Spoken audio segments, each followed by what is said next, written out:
Hola, muy buenas tardes a todos. Agradezco a la doctora Castro por la presentación. Agradezco a la asociación por la invitación a esta plática con ustedes el día de hoy. Esto es lo que más o menos abordaremos en la plática. Prácticamente hay cosas tal vez ya bastante conocidas o muchas cosas que podamos inferir de cuál sería el tratamiento en estos pacientes. Sin embargo, algo que quise dirigir mucho también es la importancia del apego al tratamiento en estos pacientes, que es prácticamente, una vez que logramos el apego, ya la tenemos lograda con el paciente. Bueno, como ya lo mencionaron durante el curso, o sea, nada más esto es para retomar un poco de dónde sale la fisiopatología, de dónde sale el tratamiento dietético en este caso. Bueno, ya sabemos que la enfermedad por hígado graso no alcohólico es acúmulo de triglicéridos en hígado que ocupa más del 5% y bueno, en ausencia de otra causa significativa. No sé, ahí está. En México, bueno, en América Latina sabemos que la prevalencia va entre un 17 a un 33% y específicamente en México, aunque esto claro que varía, se ha reportado un 17.1% y bueno, hay mayor frecuencia en aquellas personas con edad entre 40 y 60 años, del género masculino y bueno, de raza hispana. Y por otro lado, bueno, algunos otros de los factores que encontramos en estos pacientes es además obesidad en un 90 hasta un 100%, resistencia a la insulina y diabetes mellitus tipo 2, así como dislipidemias. En cuanto a la fisiopatología, bueno, ya lo abordaron o seguramente ya lo abordaron durante el curso. Sin embargo, bueno, aquí parte o lo que nos interesa a nosotros como nutriólogos es saber en qué punto nosotros, en qué parte de la fisiopatología podríamos tal vez incidir con la parte dietética. Entonces, bueno, sabemos que el hígado en un tejido normal pasa a una acumulación de lípidos debido a la resistencia a la insulina. Posteriormente, si hay presencia de estrés oxidativo, esto conlleva a mayor acúmulo de lípidos, así como inflamación, y finalmente esto puede conllevar a nódulos de regeneración, fibrosis, cirrosis, cáncer, etc. En términos de la dieta o por qué la dieta está tan asociada con el desarrollo de esta enfermedad, principalmente tiene que ver con la producción de especies reactivas de oxígeno. Entonces, cuando hay una sobrecarga de ácidos grasos saturados en la dieta, esto aumenta la producción de especies reactivas de oxígeno. Finalmente, además, se observa que hay depresión del sistema antioxidante. Y bueno, esto finalmente nos lleva a una hiperinsulinemia, nos lleva hay depresión de ácidos grasos omega 3 y hay resistencia a la insulina. Entonces, por diversas vías, específicamente o principalmente las de PPARs, esto nos lleva a un aumento en la lipogénesis y a una disminución en la oxidación de los ácidos grasos y finalmente esto conlleva a que haya mayor lipólisis periférica, transporte hacia el hígado y bueno, finalmente esto es lo que nos hace que se guarden como tal los lípidos en el hígado. Bueno, se ha visto entre parte de la fisiopatología, realmente parte de las causas, una causa súper importante es el estilo de vida, ¿no? La dieta occidental se ha observado la que es alta en grasa, obviamente alta en hidratos de carbono simples como fructosa, se ha visto que afectan la inmunidad, promueven la inflamación y además alteran la microbiota. Entonces, esto por diversas vías, aumento de citocinas proinflamatorias, por aumento, bueno, por ahí alguna activación de receptores TOL, así como reclutamiento de células inmunes y finalmente todo esto producirá endotoxemia también. Bueno, la dieta occidental se ha visto muy asociada a endotoxemia. Bueno, en cuanto al tratamiento, en realidad es sencillo en teoría. El problema es, obviamente, llevarlo a la práctica y que el paciente se apegue. Entonces, o sea, el pilar del tratamiento aquí son las modificaciones al estilo de vida. Esto tiene que ver con un tratamiento nutricional, un plan de alimentación específico para este paciente. Ahorita voy a dar algunas de las fórmulas y datos que podemos utilizar, por ejemplo, para calcular este plan de alimentación. La otra parte es el ejercicio físico. El ejercicio físico, en todos los estudios que ahorita también les mostraré, ha demostrado que por sí solo puede también, solo y aunado a un plan de alimentación, puede mejorar muchísimo los depósitos de hígado, de grasa en el hígado, así como la inflamación, etcétera. Sin embargo, aquí lo importante es cómo podemos mejorar la adherencia al tratamiento. El asunto con esta enfermedad es que requiere también, es un enfoque multidisciplinario, no solo el médico, el hepatólogo, gastroenterólogo, el nutriólogo, sino también quise hacer mucho hincapié en incluir al psicólogo, psiquiatra incluso, para poder hacer una intervención que realmente sea efectiva, porque la mayoría de mis pacientes, si no los convencemos realmente, o sea, si el paciente no está realmente convencido de que tiene que bajar de peso, cambiar su estilo de vida, es imposible que aunque nosotros le calculemos la mejor de las dietas, le demos un plan de ejercicio muy bien organizado para él, simplemente no lo va a seguir. Que era un poco lo que comentábamos con la doctora Castro recientemente. Entonces, en cuanto a la evaluación nutricional, no me voy a meter específicamente a estos métodos, pero existen diversos métodos. O sea, lo importante en este caso, por ejemplo, en pacientes con esteatohepatitis sin que tengan alguna condición ya de cirrosis o de carcinoma hepatocelular, podemos utilizar métodos tan sencillos como el índice de masa corporal, índice de cintura-cadera, las circunferencias, los pliegues cutáneos para estimar porcentaje de grasa corporal, porcentaje de músculo, etcétera. Y bueno, nos podemos ir a métodos tan sofisticados como la resonancia, que bueno, son bastante imprácticos.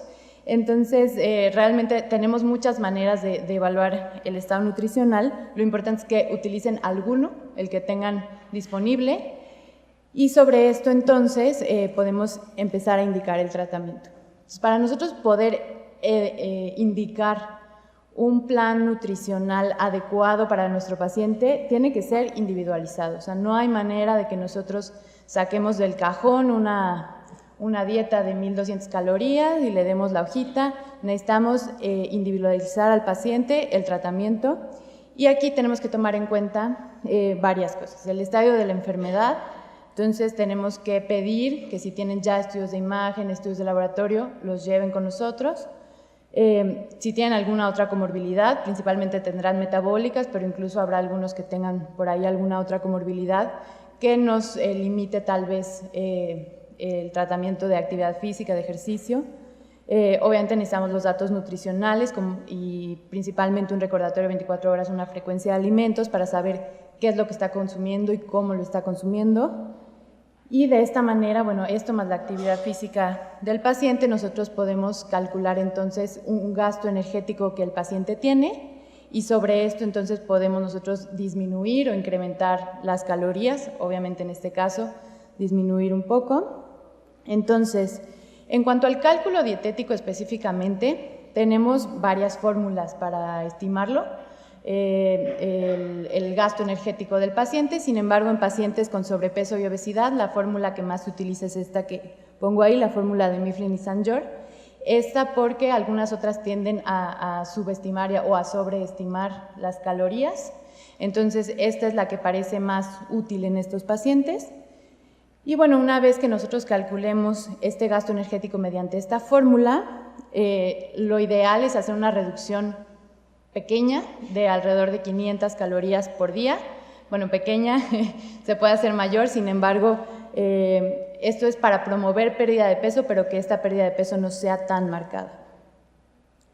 Y esta es la principal distribución de macronutrimentos que nosotros damos a estos pacientes. Entonces, principalmente, bueno, damos hidratos de carbono entre 50 a un 55%, lípidos entre un 20 a un 25%, y aquí cuidamos, les muestro los saturados, monoinsaturados y poliinsaturados, la distribución. Entonces aquí vamos a tratar, no le vamos a prohibir las grasas, sin embargo vamos a tratar de modificar las grasas que consume para que estos sean, pues de alguna manera, las grasas buenas, más sanas, que le ayuden también a la disminución de los lípidos en hígado, ¿no? Y bueno, las proteínas en un 15 a 20%, en realidad es bastante estándar esta distribución.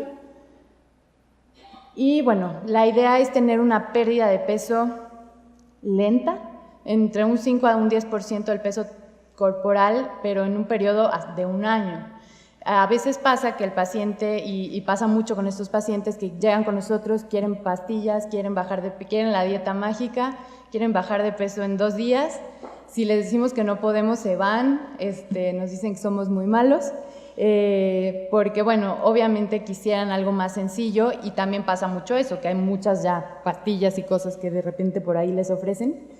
Entonces, nosotros no podemos y no es conveniente, no está sustentado, y de hecho está sustentado totalmente lo contrario.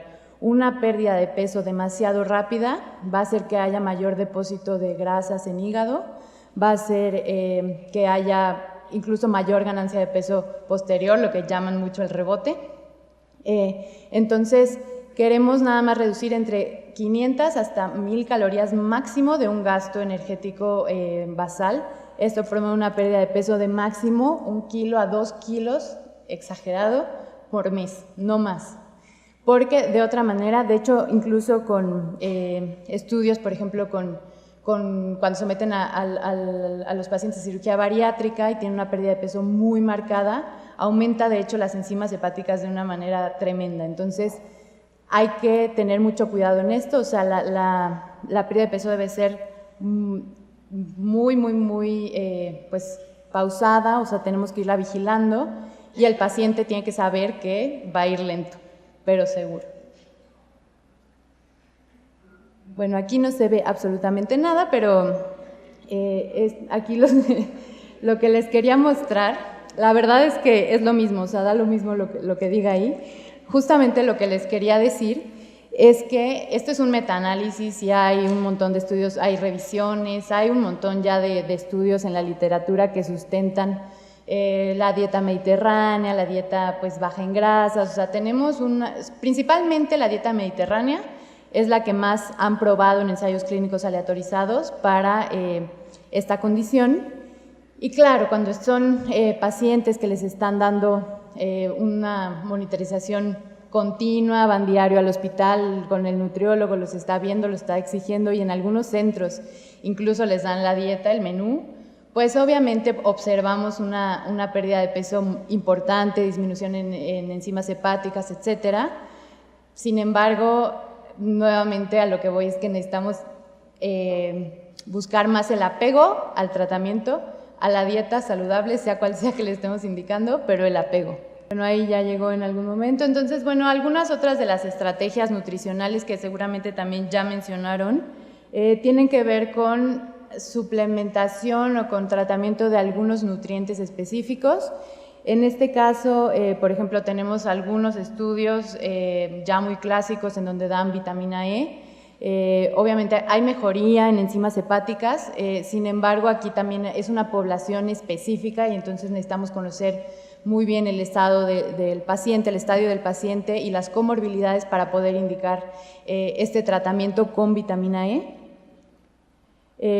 Podemos observar, o sea, con estos estudios ya clásicos que se ha visto mejoría en balonización y resolución de NASH, incluso en algunos casos después de esta intervención con vitamina E. De igual manera, bueno, el estudio previo era en niños, esto es en adultos, vitamina E versus placebo versus pioglitazona, y bueno, vemos mejoría histológica, disminución de NASH como tal.